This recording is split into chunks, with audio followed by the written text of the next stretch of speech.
lesbian detectives, unsolved cases. She's still missing. Yeah, they haven't found her yet. Well, let's talk about it. They say he vanished without a trace. Could it be a psychotic break or a tragic accident? Police don't know where the body went. Unsolved murders, body still missing. That's unheard. Where's the witness? Lesbian detectives, what's going on? City on high alert, this out the norm. He did what, the who? Man, that ain't real, these crimes ain't true. Then come uncover these theories with us. We live right now, tuning in is a must. Right now, lesbian detectives, lesbian detectives. We about to start the show, so get your popcorn ready to go. Pay attention to the message.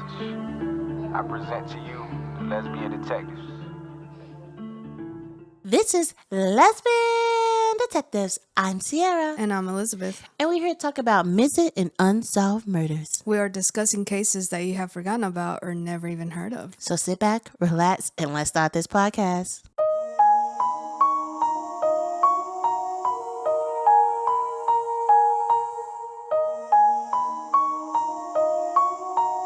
I hope you all had an amazing Christmas. We are recording this before Christmas, so we haven't celebrated yet. So I am wearing if you watching us on YouTube, you see me wearing my Merry Christmas shirt. I am obsessed with it. I keep buying double outfits of Christmas and I never wear one of them. So this year I'm like, okay, I'm going to wear 2 of my Christmas outfits. And I did. I'm wearing one today and one tomorrow. And I just keep it cowboy. Right now I'm in like a little cowboy phase, so that's where we're at. Yeah, you very are. Like after this recording, we going to the store for her to get more cowboy stuff. And I'm just sitting there watching. I'm not really into that scene a little bit. It's because I'm old. It's that time. The new Tia groups. What is it? Yeah. They learn how to make tamales and I learn how to dress cowboy. Tios. Teals.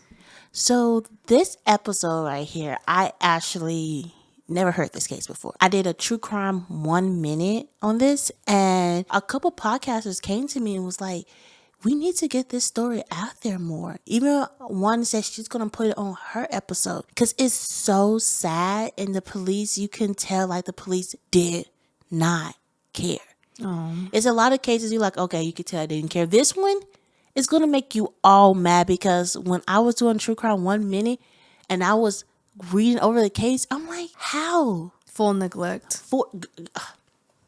I'm not gonna get too much detail before the case, but trust me, it's going to make each one of you guys mad. And I already know during theories, I'm going to go off a couple times. Okay. So let's start this episode. Today's case is about a 4-year-old boy going missing after seeing his mother getting assaulted by an unknown man. After his mother was found unconscious, she awakened to find her son was missing. But the police, they believe he just ran away. He wasn't adopted. This is the case of Mitchell Owens. Mitchell Owens was born on November the 21st, 1978 to Aura Owens.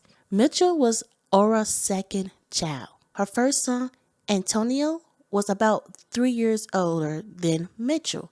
She had another child. He was about 3 years younger than Mitchell. I don't have much information about the boy's father. Aura described her middle son as, quote, a smart little kid. His nickname was Michael. He was apparently the only one that could understand his older brother. His older brother, he had a speech delay. Mitchell was an adorable, chubby little boy who loved his E.T. doll. On February the 1st, 1983, Aura said that she attended a dance with 2 of her friends at the Unlisted Men Club at the Naval Air Station in Mountain View, California. There, she told investigators that a man actually offered to buy her a drink, but she turned him down. The rest of the evening went as normal. She would drop off her friends as she was making her way home. She felt as someone was following her. She had this feeling the whole time, to the point where once she got to her apartment building, the car was following her, he just sped away. The next day, because of what happened, she just stayed at home. She was kind of freaked out about this. She just felt like she needed to be at home. Okay. On February 3rd, 1983, after putting her kids to bed, she stayed awake watching TV. Eventually, she dozed off. But when she woke up around 4:30 a.m., she saw a shadow across the room. According to the interview she gave a year later, quote, I jumped up and ran to the living room. He grabbed me and forced me back to the bedroom. The only thing I remember him saying that if I screamed, he would kill me. I don't know if he was trying to rape me or what, but we was in the bed and I started wrestling with him. I must fought too hard because he grabbed the telephone cord and wrapped around my neck. Michael got up. He was a very light sleeper. I screamed for him to go back to his bedroom. That's all I remember. End quote. Wow. Reporter has mixed stories on who found Aura that afternoon.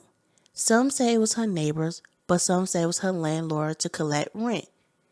Either way, she was found at 2:30 p.m. and she was still unconscious. Wow. Aura ended up regaining consciousness at the hospital, at which point she was told that Mitchell was missing. Now, though she was conscious, Aura was in bad shape. Once she was stable, she was transferred to a different hospital to treat her injuries. Because she was scrambling with the telephone cord, he damaged her vocal cords and her throat hurt so badly to speak. It was a couple of days before she could even say anything. The second hospital, the one that she was moved to, treated her long-term injuries and remained undisclosed at the time of fear of her safety. Everyone believed that her attacker either thought she was already dead when he left or that she would die shortly afterwards. So the fear that he would come after her once he found out she was alive was a possibility. According to Aura, it took the authorities 3 days to begin searching for her son. What happened to her other sons? They was there. They was there the whole afternoon that she was unconscious. They slept through the whole attack, so they didn't wake up. She said Mitchell was a light sleeper, so any noise would have woke him up. Okay. The other ones, they slept. But to me, it's sad because think about it. She wasn't found until 2:30 p.m. Her kids was in the apartment with her that whole time. That's just, that's sad. The oldest was 7 years old. They probably just thought she was asleep. When they first learned of Mitchell's disappearance, they listed him as a runaway and refused to take action, despite the fact that he was just 4 years old. Dang. After the abduction, all of Aura's 7 siblings joined police in a California Highway Patrol helicopter crew on a 6-hour search where they scoured the neighborhood and nearby marshlands. After a week after his abduction, police also searched a mud field near the Dumbarton Bridge. On February 10th, article from the San Francisco Examiner said the police were working on a quote tip from an unknown informant, end quote. 6 days later, through the same paper named the informant, a psychic named Kathleen Ray. I learned, looking up this case, that it was very common for police to ask for psychics to help. That back in like the 80s and stuff like that, they really believe in psychics. Is that the year? So sorry, anybody who was born that time or know that time. Sorry for saying this. But, that was a hippie stage, right? Yeah. I'm not sure. I think that was a hippie year. And I can kind of see it a little bit, that they believe in that, psychics. I mean, I don't know if I believe in psychics. I really don't. Aura only caught a glimpse of her son abductor. She believed her attacker had maybe a man that she met the previous night at the Unlisted Men Club.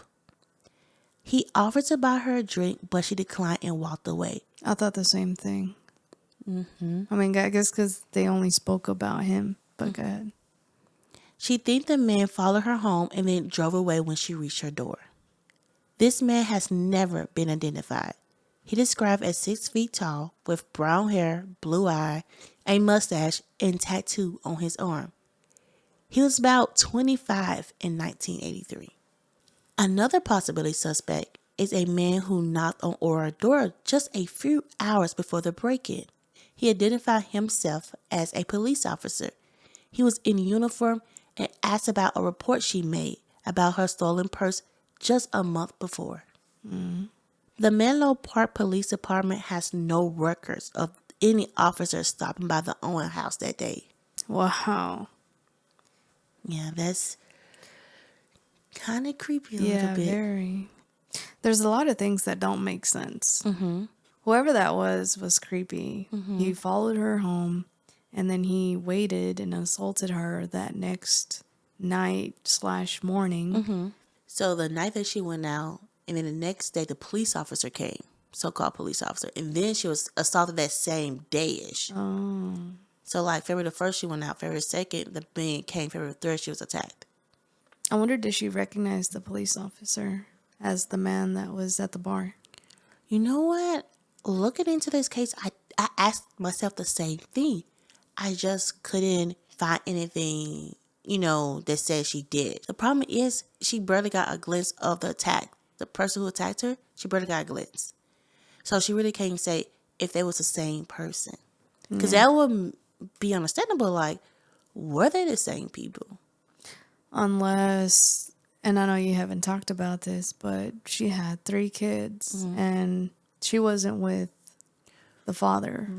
The father was a black man. 'Cause most people thought the same thing you're thinking. He was black. The person who attacked her was white. Oh, okay. So, Yeah, that rules him out. yeah, he lucky on that part. Unless he did a whole Michael Jackson. Or received a telephone call years following her son's disappearance by an unknown man. This caller reportedly threatened to adopt her other 2 sons. It's not known if the call are related to Mitchell's disappearance. He threatened to abduct her other 2 sons. I think so. Right. Ora has criticized the police investigators, stating that police didn't look enough into the case because Mitchell is an African American and was from a poor family. She even gone to allege that one investigator told her one less mouth to feed Wow.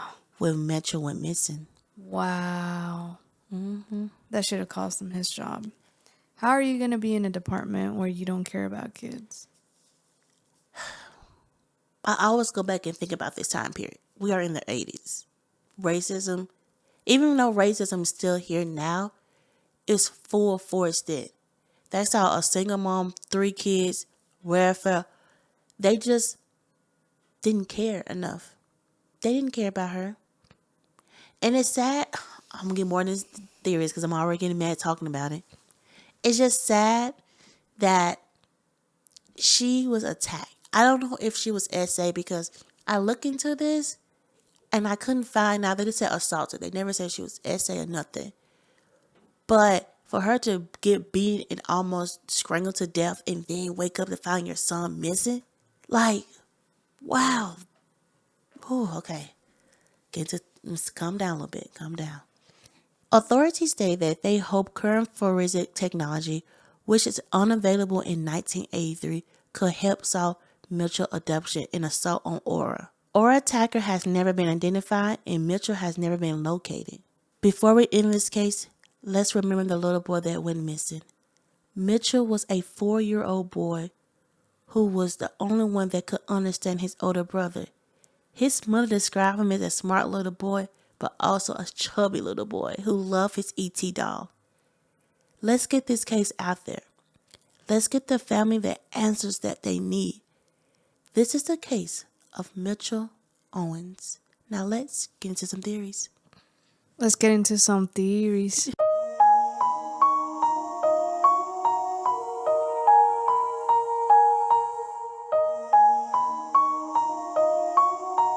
You or me? Yeah.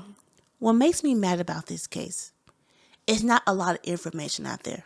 Right. I could, when I first looked into oh, that's why I made this into a true crime 1 minute, because it was such a small information on this case. Because the police really didn't look for him. Right. The police really didn't care. Right. But I'm like, I have to get it out there on my podcast. I could have did him with a different case. Do 2 people at once. That's what most podcasters do. But I'm like, no, I need to do him by himself. Right. Because as a mother, I sit back.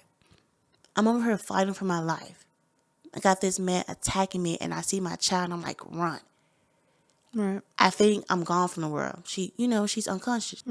And I wake up from the hospital and learn that my son is missing. The police don't care. They don't care. He is 4 years old. You have the nerve to come to me as a mother. I just been assaulted.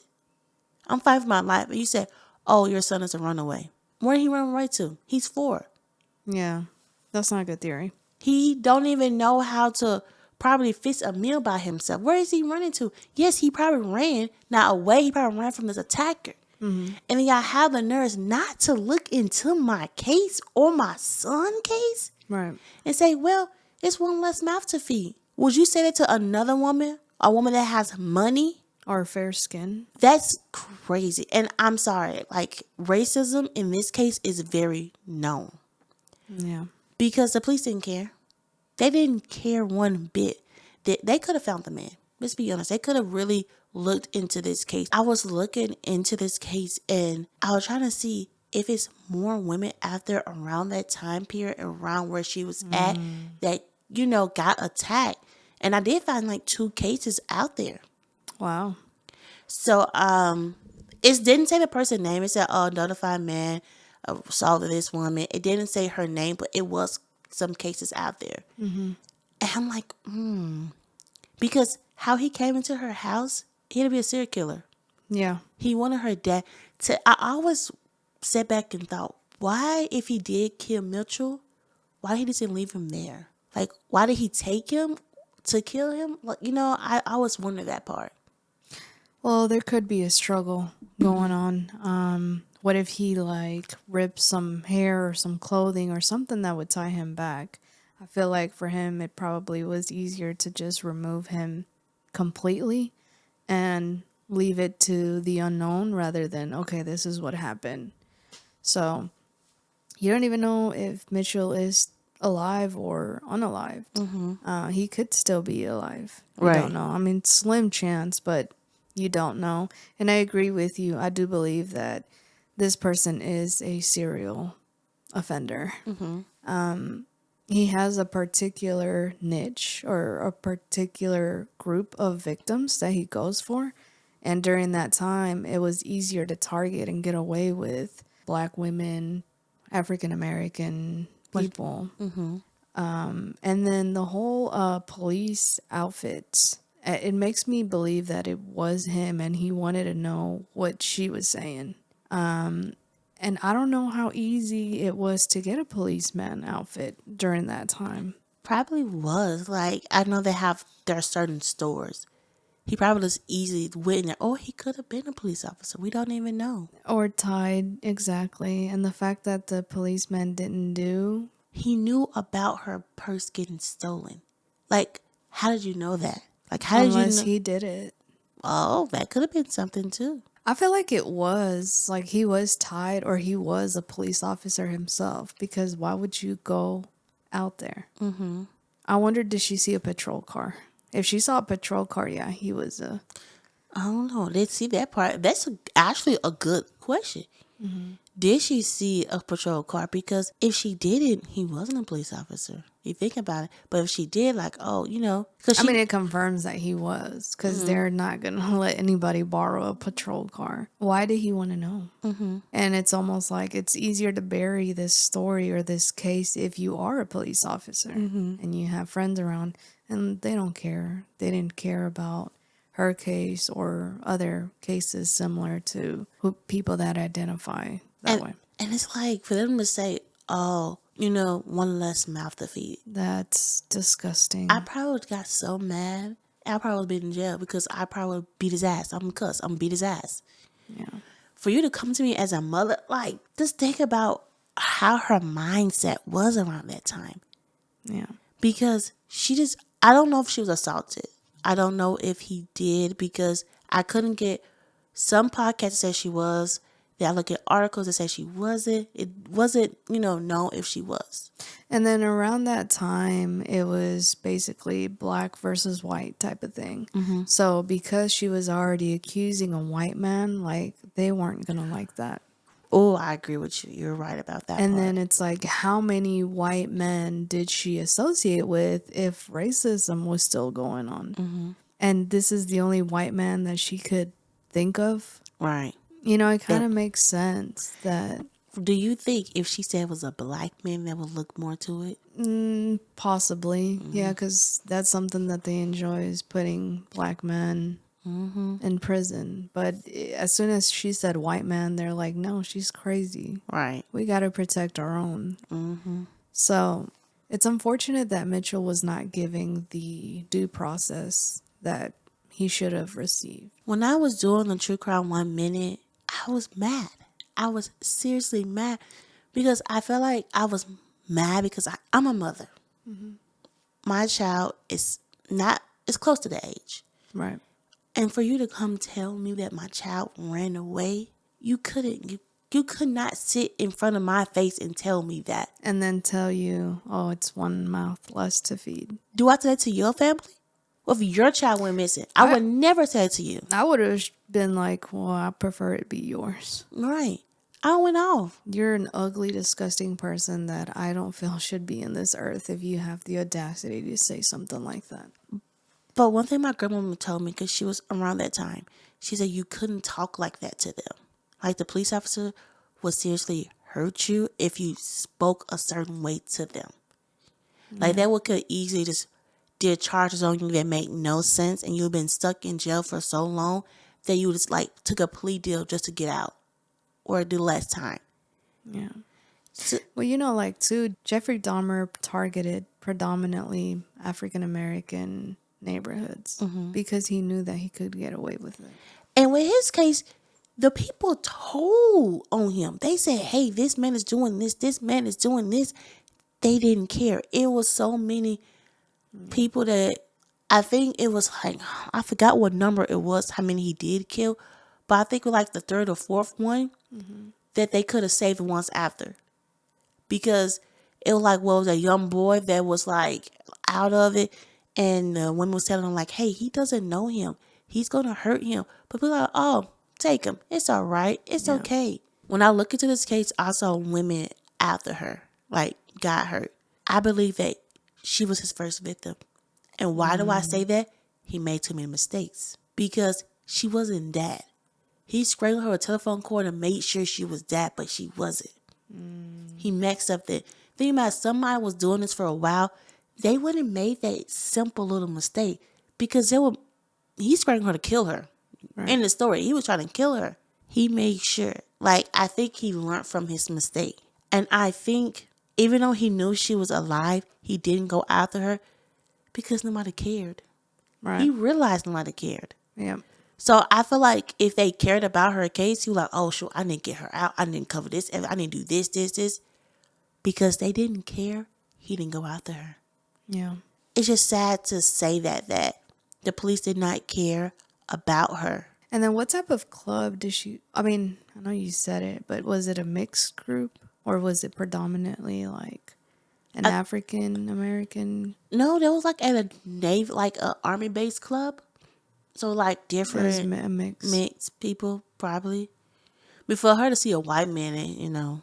Well, also too, if she was at a military party, let's just call it that, it would make sense that if it was the man that she met or rejected, it would make sense that he was in some kind of law enforcement career or position. I agree with you because I know a lot of people in the military, after the military, they go to a couple jobs, but it's usually post office or they go to law enforcement because it's easier for them to get those jobs. Right. Man, I agree with you. But I do feel like she was his first victim. It's just his mistakes. The other women, were they unalived or? I saw one was unalive. But it's like, little bitty articles. I mean, like little bitty articles. Like even with hers, when her case happened, let's be honest, let's be clear. If this was a white woman, blonde hair, blue eye, her little son, blonde hair, blue eyes, went missing. She was attacked in her home. That would have been front page. Yeah. Front page, plastic everywhere. This case wasn't. Guys, the article, if you could see me on YouTube, it was like this much. Like it was barely, I've looked into so many cases. This case was barely a page of information. Was she interviewed afterwards? She was interviewed. She couldn't be interviewed because she couldn't talk. They interviewed her, but she realized she couldn't talk. It took a couple of days for her to really like talk to the police and tell them what happened.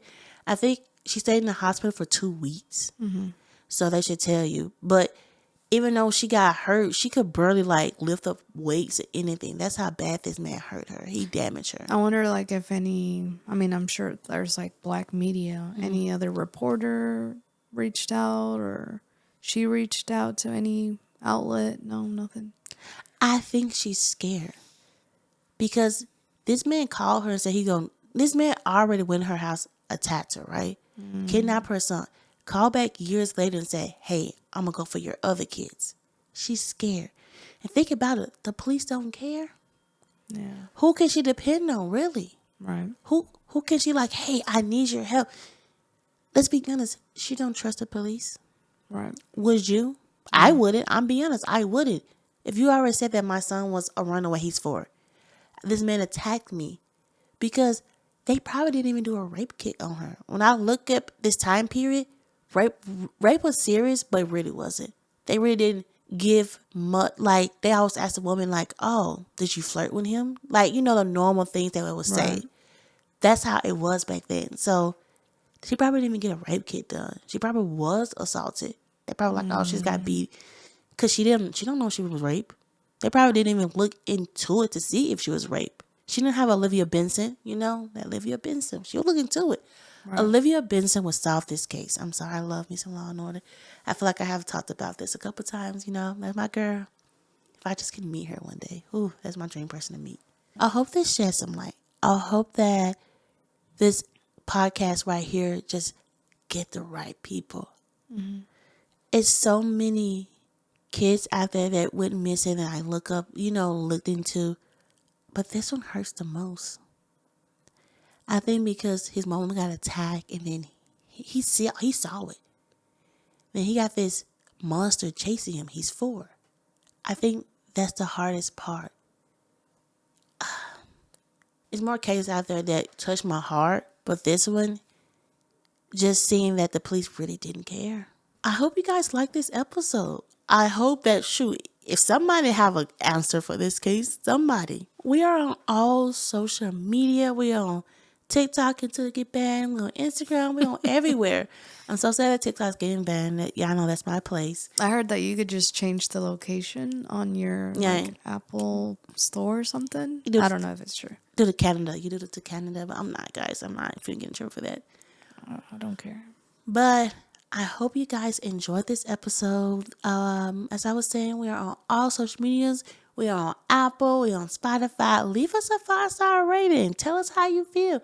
Inbox us. Email us. Everything. We love to hear what you have to say about this case. Let's give this family answers that they need. Give the mother the closure that she needs for this. Mm-hmm. And I hope you guys have a fantastic year. I think this is our last episode for this year. We have been doing this podcast since, I say, like July, really. Mm-hmm.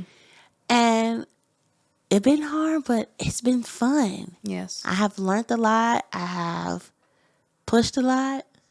I love you guys. Thank you for listening to us. We love you. I know my voice can be weird sometimes, but thanks. We've been riding. We had COVID together. We had the flu together. We have everything together.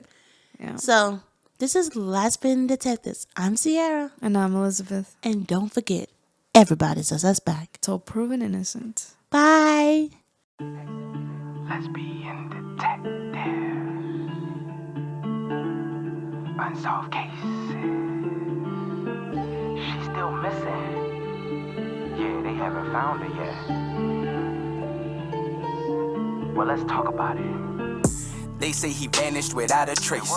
Could it be a psychotic break or a tragic accident? Police don't know where the body went. Unsolved murders, body still missing. That's unheard. Where's the witness? Lesbian detectives, what's going on? City on high alert, this out the norm. He did what, the who? Man, that ain't real, these crimes ain't true. Then come uncover these theories with us. We live right now, tuning in is a must. Right now, lesbian detective.